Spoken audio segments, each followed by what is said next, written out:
श्री गणेशଙ୍କ जन्म कहानी हिंदू पुराण अनुसार अत्यंत पवित्र और आदरणीय भावे वर्णित।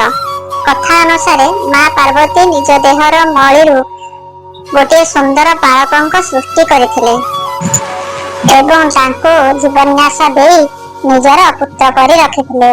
एक दिन माता पार्वती स्नान करि जिबा समय रे निज पुत्र को द्वार रे जगाई स्नान करिबाकु जाइथिले।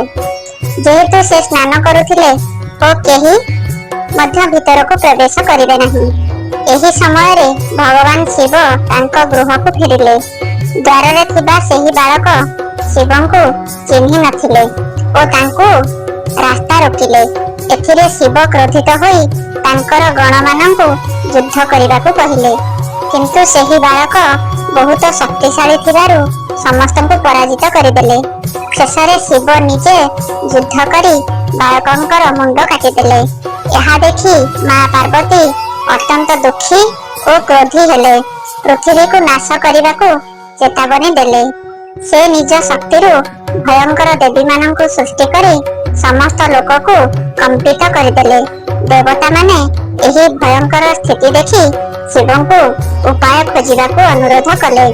तापरे शिव तांकर गणमानंकु उत्तर दिगकु पठाई कहिले जे प्रथमे जेउ प्राणी देखाजिबो ताहार मुंड आनिबो। सेमाने गोटे हातीर मुंड आनिले।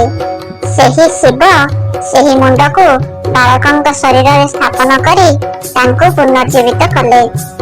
परे शिव और पार्वती दुहे मिसी तांको गणेश नाम देले और समस्त देवतांक मध्यरे प्रथम पूज्य भावे घोषणा करागला। तांको विघ्नहर्ता और बुद्धिर देवता और सफलतार प्रदाता भावे मना जाए। सेही दिन ठारू गणेशंकु प्रथमे पूजा करा जाई आसुअछि। प्रत्येक पूजारे भगवान श्री गणेशंक नारे कलश स्थापना प्रथमे करा जाउछि। एही कहानी हमकु सिखाए जे आज्ञा पालन, मातृभक्ति और देवतांक कृपा जीवन रे बड़ महत्व रखे। कहानी टी भल लागिथिले लाइक, शेयर, सब्सक्राइब करने को भूलिबेनी।